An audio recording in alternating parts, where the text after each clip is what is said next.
Bom dia, então, a todos os alunos aqui presentes. A nossa aula de hoje está sendo gravada. Depois eu vou passar para a nossa diretora Marina, para ela postar nas redes sociais, tá? Aqui está o nosso convidado, Juliano Munhoz. Ele vai contextualizar para nós um pouquinho sobre a origem do gaúcho, né? Alguma coisa da nossa cultura, da nossa tradição e alguns fatos da Revolução Farroupilha. É isso, Juliano? É isso aí. Essa é uma atividade da professora Nathalie, eu, de História, e da professora Medina, de Geografia, tá? Vale para as duas disciplinas, a presença de vocês. Quero agradecer mais uma vez. Marina, quer dar uma palavrinha? Bom dia, então.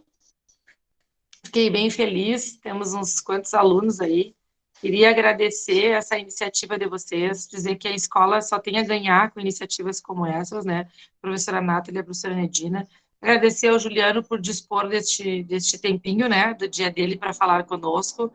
E vejo que, no caso, além da gente ter transformado as nossas casas em salas de aula, vejo que a professora Nathalie arrumou um cantinho, né, gaúcho, um cantinho do gaúcho aí. Isso a gente vê o cuidado que a professora tem, esse cuidado para transformar este momento no mais próximo possível do que estaríamos vivendo se fosse de forma presencial. Na escola teríamos um galpão, teríamos as nossas mateadas, e a professora Nathalie teve o cuidado de arrumar esse cenário para ficar tudo bem direitinho para nós, assim. Então, agradeço, né, e espero que gostem. São momentos reinventados, né, para falarmos da nossa cultura. Mais uma vez, obrigada, Juliano, tá bem? Vou ficar por aqui. Se eu tirar o vídeo, né, a imagem, é porque chegou alguma mãe, alguma coisa, porque a gente está trabalhando na escola. A professora Daiane e a professora Eliane estão acompanhando pelo e-mail da supervisão ali, tá? Então, tenha uma boa conversa. Obrigada. Professora Medina, quer dar uma palavrinha?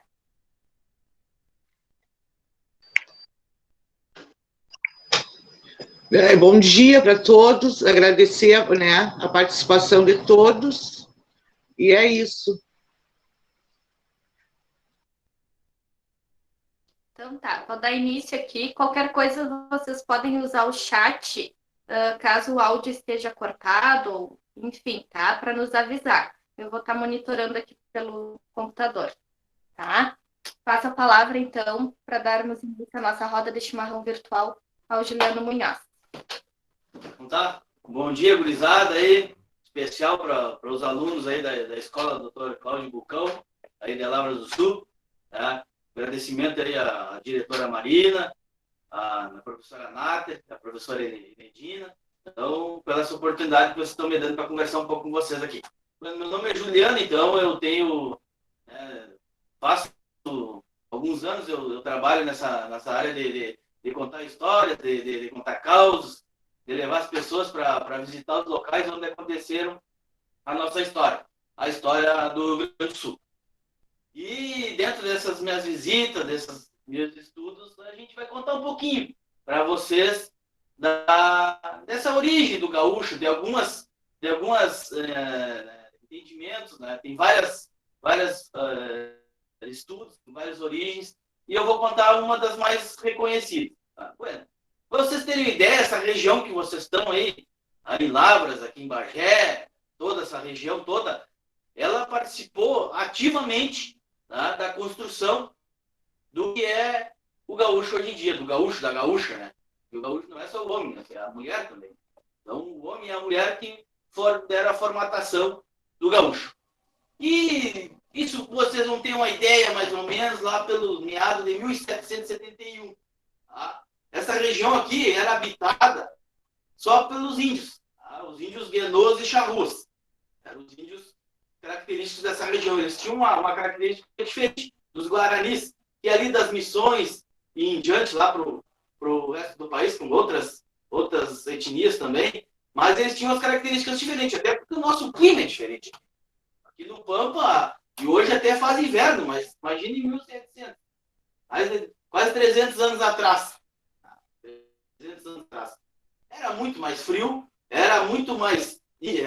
O tempo era muito mais difícil. não tinha benefícios e a tecnologia que tem hoje. Então, o que era feito? Então, os índios, eles utilizavam do couro dos animais para se cobrir, né? Para colocar nas costas e para fazer vestimenta. E as primeiras vestimentas do gaúcho, ele é uma mistura, tá? do índio, desse charrua, do guenoa, tá? E uma mistura desse povo indígena com os espanhóis e com os portugueses que aqui vieram colonizar.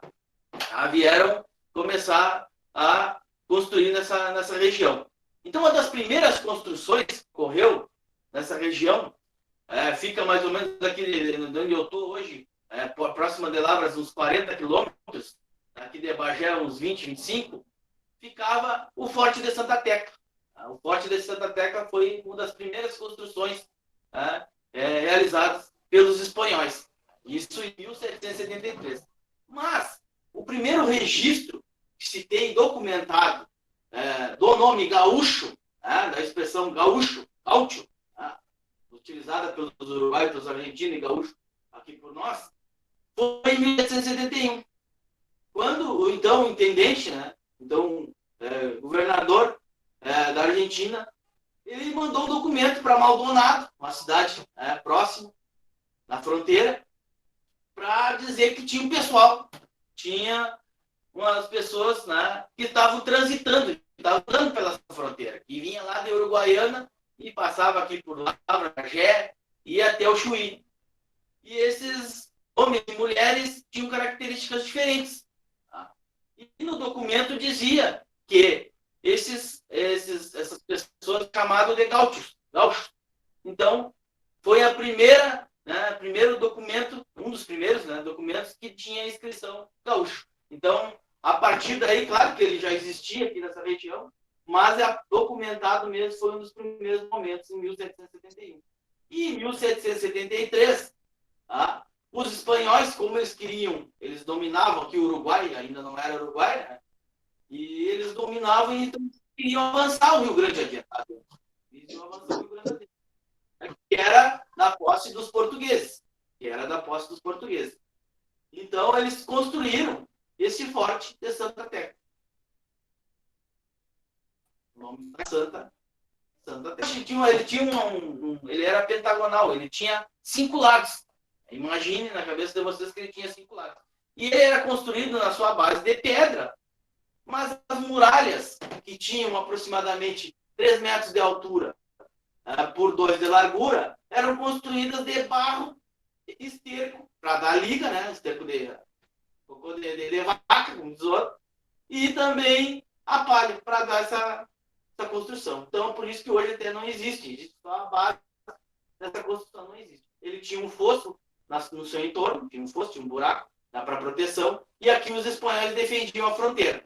Isso em 1771, 73, em 76 foi feito o Tratado de Madrid, onde dividia do lado aqui mais ou menos no centro de Bagé, para quem conhece Bagé, passava a linha imaginária, onde dividia a Espanha de Portugal. Então, onde eu estou aqui hoje era Espanha, e onde vocês estão aí em Lavras era Portugal. E isso lá no Tratado de Madrid, Depois veio o Tratado de Santo Ildefonso, mais adiante. Mas nesse início é que o gaúcho andava. E não esqueça, ele é a mistura do índio, do espanhol e do português. Depois vem o africano, depois vem a influência do alemão, do italiano e das outras etnias. Mas inicialmente era um índio vestido de xiripá. Não existia a bombacha. A bombacha veio muito depois, lá na Revolução Farroupilha, que eu vou falar um pouco mais adiante. Muito depois. E esse gaúcho tinha uma característica que ele era assim, tinha o cabelo liso, Ele tinha uma feição, a expressão dele era parecida com um índio, e ele andava por esses campos, caçando e pescando. Mas mais adiante, ele também teve outros animais que ele lidava, que era o gado de origem chimarrão, que era um gado aquele que tinha as aspas grandes. Hoje tem 2 ou 3 criadores no Rio Grande do Sul, ele já está quase se extinguindo. O gado chimarrão, que ele tinha as aspas grandes, diferente do gado que hoje que é da raça britânica, o Nelore e outros tipos de raça. Mas ele era um gado muito selvagem, ele vinha trazido jesuítas, né, pelos espanhóis, portugueses, né, no navio, e foi largado algumas cabeças de gado por aqui. E aí se proliferou, né? Cresceu. Chegou a ter 2 milhões de cabeças de gado. E aí o gaúcho, esse que vive aqui, é que manejava esse gado, é que lidava com esse gado. E aí ele aprendeu, né? Começou as construções das mangueiras de pedra, né? Não tinha arame, não tinha trama, não tinha madeira. Até tinha, mas não tinha o arame para trançar o arame. E aí o que tinha era muito difícil, então se fazia de pedra, não tinha as mangueiras de pedra. Por isso, aí que é antenada aí, se olhar no Google Earth, aí vocês vão ver, né, por satélite tem uns círculos. Essas são as mangueiras que existiam na região, principalmente, depois vocês procurem aí, depois a professora Nata pode até tirar um print ali, uma foto e mostrar para vocês mais adiante, que tem, eu mostro para ela onde que era o forte, onde que se localizavam esses locais. Tá? E aí ele levava esse gado para essas mangueiras. Mas esse gado era tão violento, você imagina que eles tinham que pegar, botar esse gado para dentro da mangueira, né, de pedra, que depois daqui ia lá para Pelotas, para Charqueadas. Ele pegava esse gado e tinha que fazer um fogo na porteira. Tá? Botava umas tramas, botava uns de pau para trancar, o gado não saía, mas mesmo assim tinha que colocar o fogo. Tá? E ali eles tomavam seu mate e faziam o seu churrasco. Foi aí que começou o início do churrasco. Porque aí o que eles faziam? Eles matavam um animal, né? Matavam um animal. E aí quando eles caçavam esse gado mais selvagem, que eles pegavam esse gado mais solto no campo, eles caçavam de que forma? A cavalo, né? Que aí também foi, ao mesmo tempo veio o cavalo, que ele veio da Espanha, esse nosso crioulo, que foi se modificando. Se vocês olharem as fotos antigas, o cavalo ele tinha uma formação, né, morfológica. A feição do animal era bem diferente do que tinha hoje. Ele foi se modificando no decorrer do tempo. E nem eu era mais magro, hoje estou mais gorducho. Tá? Então é assim que vai acontecendo. E o cavalo era a mesma coisa. E esse animal, ele ajudava o gaúcho primeiro a lidar com o animal que ele tratava com gado. E ali para caçar, como eu estava contando para vocês, ele era selvagem. Não era assim para pegar o gado. Ele ia com uma lança, tá, grande e com seu laço, né? Depois eu vou explicar a história do laço, e também com a boiadeira. Uma dessas três, utensílios que o gaúcho usava para dominar o gado. E aí o que ele fazia? Quando ele ia para matar, para comer, né? Ele tirava a lança no garrão, no calcanhar do animal, pegava no tendão, derrubava, com o laço dominava, e a boiadeira. Também quando ele saía muito disparado, quando ele não conseguia pegar com a lança. Ou com o laço, ele atirava a boiadeira. Tá? A lança, a boiadeira, o que era? De origem indígena. Ele utilizava o quê? Um couro, tá? Utilizava um tento. A corda do gaúcho é o tento. O tento é a corda do gaúcho, que é feita do couro do animal, couro da vaca, couro do boi, que é tirado, né? Tirado o pelo, né? Deixava secar, tratava ele, então faz uma mistura de cal virgem com água, deixa de molho. Naquele tempo não tinha, né? Então eles pegavam casca de asa, faziam só a mistura, e aí para tratar o couro, para poder ficar mais macio, para poder eles fazer as tranças, fazer o laço, fazer a bolhadeira. E cada ponta se eu não deram 13 pó, cada ponta dessa bolhadeira tinha uma pedra que eles enrolavam no couro com as tiras para eles lançavam. Para pegar a ema também, o pessoal conhece como avestruz, mas tem a ema também. Aqui o nosso característico não é o avestruz, é a ema. Tem o pessoal que chama de avestruz, mas é a ema. Se vocês andarem aí pela estrada, aí, de vez em quando, aqui quem vai para Dom Pedrito, a gente vê bastante perto da estrada. Seriam quem não conhece, depois pesquisa, professor, anota aí para vocês. Do forte, da ema, como é que era o gaúcho, o cavalo antigo. E ele é tipo uma galinha, só que a galinha é grande, né? Imagine uma galinha maior que eu, que não sou muito alto, mas 1,70 m, 1,80 m. E andava por aqui também, era um animal que o gaúcho comia, né? Entre outros. E aí ele laçava e pegava esse animal e tirava, matava, tirava o couro que ele utilizava, né? E a carne também, mas ele não usava às vezes toda a carne. Não tinha. O sal era muito caro. Não tinha o gaúcho primitivo, não tinha o sal. Então como é que ele salgava essa carne? Aí depois eu quero ver se alguém sabe.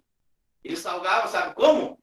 Com o suor do animal. Então ele botava embaixo dos arreios, o animal, né, lidava o dia inteiro, ele sua. Né? Tirava o suado, botava embaixo dos arreios e e ali ficava o suor do animal ficar salgado. Se a gente pegar o nosso suor, sabia que é salgado. Do animal também. E aí eles achavam que é nojento, mas era a única forma. E aí eles colocavam assar. Né? Não tinha buraco, era só pegava, fazia um fogo e colocava com os espetos de pau na volta do fogo e assava no churrasco para comer. Era a comida do gaúcho. Muito arroz, feijão, assim, era muito difícil. Era mais a carne. Sim. Alguma fruta que outra que eles encontravam, né? O araçá, o abiju, a pitanga, depende da época, claro, né? A goiaba, não é essa goiaba grande, né? Mas uma goiabinha pequenininha que tem aqui. Ainda tem na volta de Lavras, tem bastante. Aí o pessoal, o gaúcho se alimentava disso. E era a forma que ele fazia o seu churrasco. E também a hora que ele depois eu vou contar uma história para vocês, que o gaúcho, aí vocês viram que tinha a lança, tinha o laço e a bolhadeira. O laço, ele surgiu na Sibéria e na Ásia mais ou menos em 1600, 620. Depois ele veio os índios que utilizavam, que criaram a utilização do laço aqui no... Sora, não estou escutando. Na nossa fronteira. E isso era a época que o gaúcho estava trabalhando e lidando nessa fronteira. Então o laço, ele surgiu, como eu disse, em 1620, na Sibéria e na Ásia, ali, né, na Rússia. Mas ele veio que nessa época o gaúcho começou a utilizar, como veio o gado para cá, ele utilizava o couro, né? Ele tirava o tento. O tento, para vocês terem uma ideia, ele, né, esticava o couro e ele ia cortando em espiral, de forma redonda. E aí ele saía uma corda inteira. Que o laço antigo ele tinha de mais ou menos de tamanho de 12 a 15 braças. Isso equivale mais ou menos a 26 a 33 metros de comprimento. A cada corda inteira, que eles tiravam de forma espiral para ser emenda. Podia até fazer emenda, mas a emenda tornava o laço mais frágil, né? Podia arrebentar, imagina os animais daquele tamanho. Então eles pegavam 4 cordas e trançavam essas 4 cordas para fazer o laço, para laçar e lidar com o animal. Depois, hoje em dia, a gente tem as camperiadas geneteadas, hoje utiliza tem tiro de laço, já tem máquinas que fazem esse laço, mas antigamente fazia-se tudo à mão, tudo trançado. Tá? E depois passava-se um sebo de ovelha no laço para poder ele ficar mais firme e não também encharcar de água, como tivesse uma chuva até perto. E tem a história do gaúcho, que é o Maneco Pereira, Manuel Pereira, que era um gaúcho que nasceu em 1856. E teve uma história, dizem, né, que é um dos maiores laçadores que já existiu nesse Rio Grande do Sul. Porque ele laçava de tal forma também que ele fizeram uma aposta com ele. Que ele tinha que laçar os carneiros, que é um bicho menor, né? Ele tinha que laçar os carneiros, né, da ovelha, e ele tinha que laçar com o pé. E a forma... e aí cada carneiro que ele laçasse com o pé, aquele carneiro era dele. E aí o fazendeiro botou os carneiros, colocou, e ele começou a laçar. Laçou o primeiro, o segundo, o terceiro. Não errava um tiro de laço, com os pés. E aí ele começou a tirar todos os carneiros do fazendeiro, fazendo, não, vamos parar por aqui. Vamos parar por aqui, porque eu não estou mais aguentando, tu vai tomar todas as minhas ovelhas. Ele não dizem que ele nunca errou um tiro de laço. Isso em 1856. Isso é uma história de um desses gaúchos que deu origem. Mais adiante, pulando um pouco na história, a gente está em 1773, lá no Forte Santa Tecla, a gente vai pulando. Depois teve a invasão na Guerra da Cisplatina. Então, nessa nossa região também, era todo momento, a fronteira era invadida pelos argentinos que queriam tomar o Uruguai e também invadir o Brasil. Então, durante do 1825 a 1828, teve a Guerra da Cisplatina. Por quê? Quem queria dominar o Uruguai, que depois, em 1828, veio a ser independente. Mais adiante, pulando um pouco, por isso que eu estou explicando para vocês toda essa história, mais adiante, em 1835, você sabe por que a gente está comemorando essa semana a Revolução Farroupilha? Não é só porque foi uma guerra, não, mas porque era a luta dos gaúchos pelos seus direitos. Tá? Iniciou por quê? Porque nossa base da nossa economia, né, que movimentava a nossa economia, que era o charque. Entre outras coisas, o charque era um dos principais. E o charque argentino e uruguai entrava no nosso país sem impostos, muito mais barato. Então ficava a competição desigual, o charque, principalmente do Rio Grande do Sul. Então, os fazendeiros da época, os moradores da época lutaram e começaram esse conflito, que durou 10 anos. Foi o conflito, a Guerra Civil, que durou mais tempo no Brasil, de 1835 a 1845. E na nossa região aqui de Lavras, Bagé, São Gabriel, aqui Candiota, foi onde aconteceu o início da Revolução Farroupilha e onde foi assinado o Tratado de Paz. O início, né, em 1835, mas mais precisamente em 1836, meados iniciou em agosto, por aí, mas em setembro, culminando com o quê? Com a Batalha do Seival.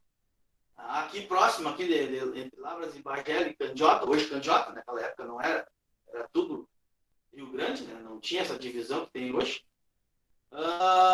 no combate do Seival, onde o Antônio de Souza Neto, que era o comandante das tropas farroupilhas, teve um combate com João da Silva Tavares, que era representante comandante das tropas imperiais do país, do imperador. E esse combate deu início mais ou menos pelas 8 horas da manhã, aqui próximo, no combate do Seival. E o João da Silva Tavares, ele tinha aproximadamente 600 homens, 650 homens, a cavalo, com a espada do gaúcho, que é a adaga, né? Claro que o comandante tinha as outras espadas aqui, ó, no fundo aqui. Tinha as outras espadas, mas a maioria era adaga, principalmente dos farroupilhas. E aí, por isso, farrapos, né? Cada um tinha um de bombacha, outros de chipá, a roupa era tudo, né? Cuida, porque eles não tinham condição. Ele mantinha esses soldados, era o pessoal que morava aqui, era escravo, era os gaúchos que viviam nessa região, liderado pelos fazendeiros, o seu principal líder, Bento Gonçalves, mas o Bento Gonçalves estava preso na Bahia, ele tinha sido pego. Próximo ali a Piratini, ele tinha sido pego. No combate, ele foi pego como prisioneiro no combate. E foi levado para Bahia. Nisso, quem comandava as tropas desse combate aqui, no Seival, era o Antônio de Souza Neto, o general Neto, que está enterrado aqui em Bagé. E aí ele lutava com o João da Silva Tavares. Esse combate iniciou, como eu disse para vocês, o João da Silva Tavares tinha 600 homens e o Neto tinha apenas 400. Então, quem que ia vencer o combate? O João da Silva Tavares, provavelmente, porque tinha mais homens, tinha mais espadas, tinha mais cavalos, mas não aconteceu. Por quê? Porque na hora do início do combate, quando foi dar o início, o João da Silva Tavares deu o início do combate, saiu disparado a cavalo contra as tropas do Neto, e arrebentou o freio do cavalo.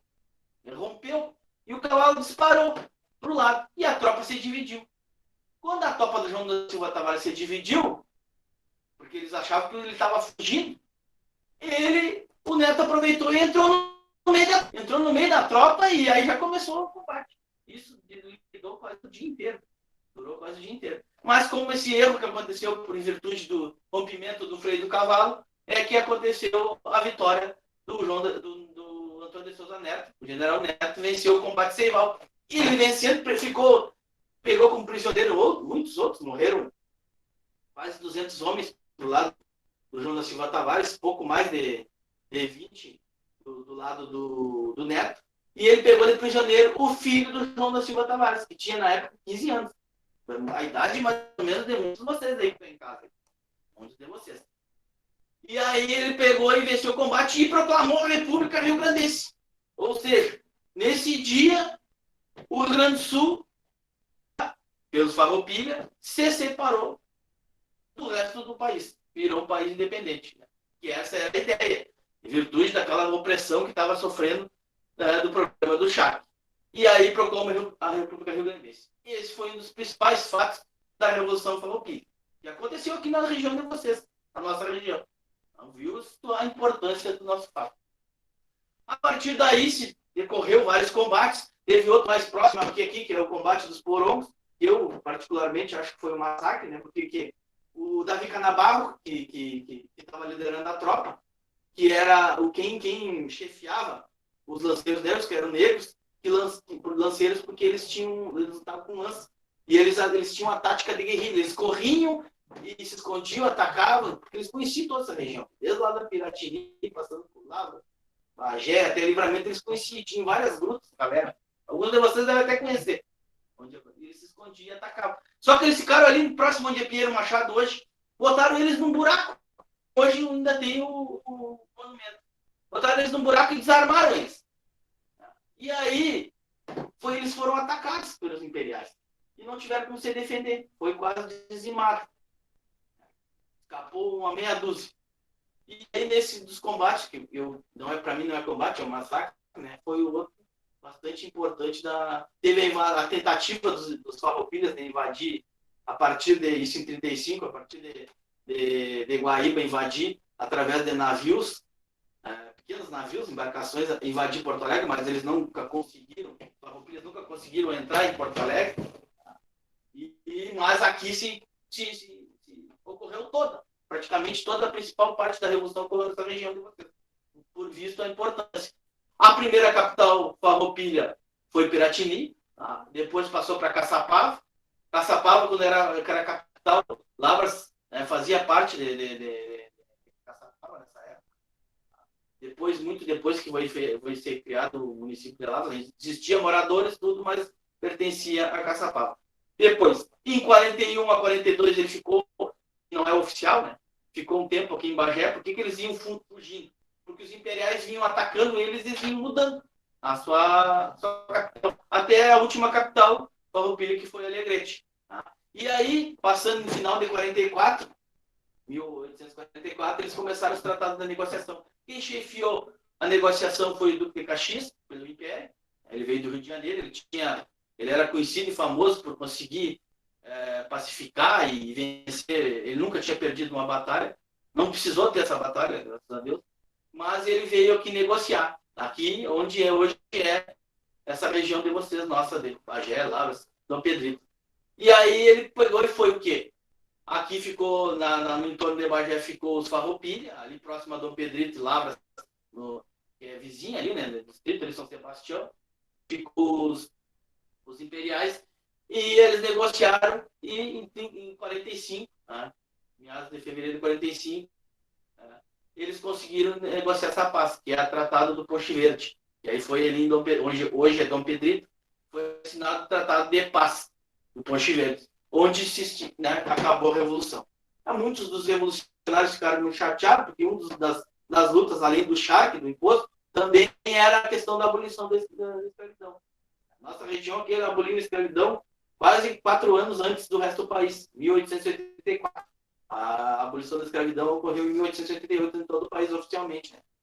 Então, esses são os fatos, de alguns fatos, que por isso a gente comemora esse 20 de setembro. Porque ocorreu nessa época, no início de setembro, final assim, da batalha, do Tratado de Paz, e no final da assinatura do Tratado de Paz. Por isso a gente comemora em 20 de setembro o Dia do Gaúcho. E essa origem toda que a gente vem contando lá, de 1700 em diante, até os dias de hoje. Aí depois veio a bombacha, mais especificamente na Revolução Farroupilha, por causa da doação de algumas roupas para os farroupilhas, né? Tem uma origem turca e depois árabe da bombacha, mas inicialmente, não esqueça, o xiripá, depois que vem a bombacha, o cinto, o porta-colete, o lenço, isso, aqui nós temos chapéu, alguns hoje usam boina, a bota, que era garrão de potro, era feita do joelho do cavalo, assim, do joelho para baixo, esse couro, não tinha o bico, né, as unhas do gaúcho eram de fora. Então, isso foi formando a vestimenta também do gaúcho, a partir daí. Então, o gaúcho é tudo isso. E vocês, que cultivam a nossa cultura, cultivam a nossa história, é importante que a gente mantenha isso vivo não só durante a Semana Farroupilha, mas durante todo o ano. O povo que não tem virtude acaba por ser escravo, já diz o nosso hino. Então, o que quer dizer isso? A gente tem que conhecer a nossa cultura. tem que conhecer o nosso passado para preservar o nosso presente e pensar no nosso futuro. Não pode deixar isso se perder. E vocês têm uma sorte que os outros lugares do Rio Grande do Sul não têm. Vocês têm como ir no lugar onde aconteceu. Onde teve a Batalha de Ceibal, onde aconteceu, onde o Neto passou a cavalo, aonde foi feito o Tratado de Paz, porque é tudo pertinho de vocês. De repente se organiza, tem Lavras, tem vários lugares aí que dá para visitar. Então vocês têm um diferencial dos outros lugares do estado. Vocês podem ver onde aconteceu. E por isso a gente sempre fortalece isso durante essa Semana Farroupilha, mas que pode ser feito durante todo o ano. Tá? Vamos estudar, gurizada, que hoje não é fácil. Tá? Então, não pense que o gaúcho tem conhecimento, que o gaúcho tem conhecimento também. O gaúcho tá? Tem conhecimento. Tem que ter essa preocupação para preservar a nossa cultura e vocês também terem um futuro pela frente. Vamos aproveitar isso, as professoras aí que estão disponibilizando para vocês, que é difícil, não é fácil, mas se não der pela internet, vai buscar na escola, porque isso faz a diferença depois do futuro. Pode ter certeza. A gente está sempre estudando. Tá? Um abraço e agradecer de novo à escola, a diretora e as professoras por essa oportunidade. Tá? Qualquer coisa, se tiver alguma dúvida, pode depois perguntar para a Nathalie, eu respondo no chat, ou se a gente quiser marcar uma conversa depois com vocês. Estou à disposição de vocês para a gente conversar, contar uns caos. Tá? Vocês contam algumas histórias daí, eu conto algumas histórias daqui, do Rio Grande. A gente vai trocando essas informações aí que a gente vai construindo o nosso conhecimento em cima disso. Se a gente não conhece, a gente não gosta. Mas eu tenho certeza, se vocês começarem a estudar, quem já estuda é melhor ainda, mas quem não começou ainda, comecem a ler, comecem a pesquisar para vocês verem que é muito divertido. E a gente aprende bastante coisa. Tá, professor? Muito obrigado.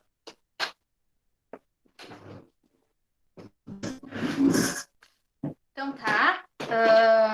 Alguém quer fazer alguma complementação? Quer dar uma conversada de ano, trazer alguma informação? Ficar com vergonha agora, depois é só perguntar.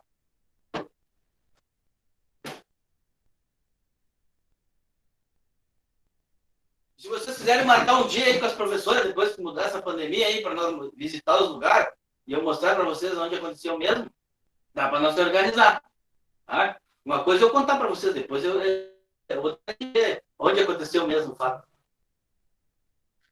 Tá, então, assim, o Juliano está se disponibilizando posteriormente, depois que as coisas voltarem, digamos assim, ao normal, a gente fazer passeios, né, e visitar esses lugares que ele citou, sendo como lugares onde surgiu o gaúcho, e depois alguns fatos, né, que aconteceram da Revolução Farroupilha, tá?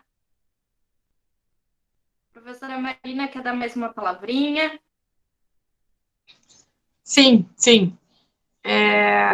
Eu queria agradecer novamente ao Juliano, né? E essa proposta, com certeza, para 2021, se tudo der certo, se Deus quiser, né? Vai passar tudo isso, né? Acho que eu já notei uma grande diferença quando tu conta, né, o que eu li.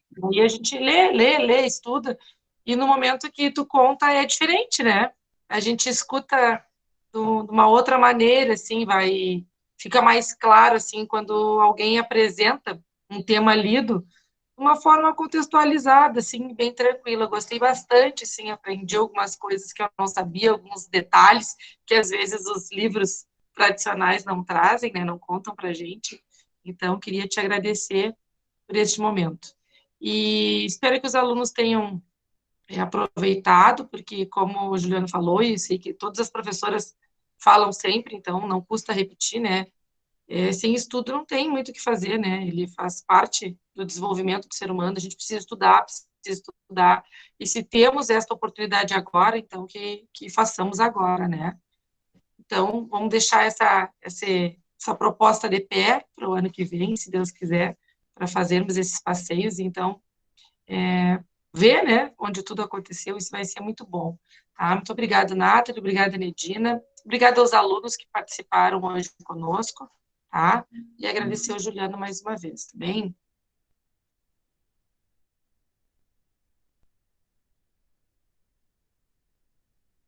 Fala, Arthur.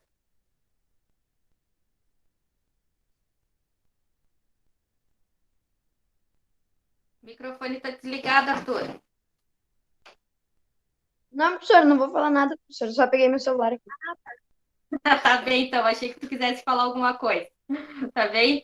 Prof. Regina, alguma informação, alguma coisa para...